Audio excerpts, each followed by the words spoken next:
Brian Bowersock, the Auto Man here. Today we're talking about EVs, which are electric vehicles, gas-powered vehicles, and hybrid vehicles. You have a lot of different options in the market right now when you go out to purchase a new car or even a used vehicle. Let's face it, hybrids have been out for a long time, and there have been some EV companies out for quite a while. We have a lot of EV options on the market now, and I apologize for using the EV, but electric vehicle is what it stands for. That's the acronym we use for those. One of the things that you need to make a determination on is what vehicle is right for you. Now there are some great things that come along with electric vehicle. Obviously, you don't have to stop at the gas station, and if you charge at home, you have solar, you can save a lot of money.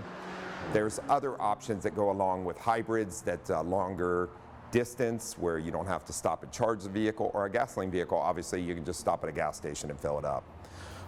You need to do your research because EVs and hybrids often cost quite a bit more than the other models that are gasoline powered like them. So make sure you check everything out. Figure out if you want to just save some CO carbon or if you are looking for something more effective for you.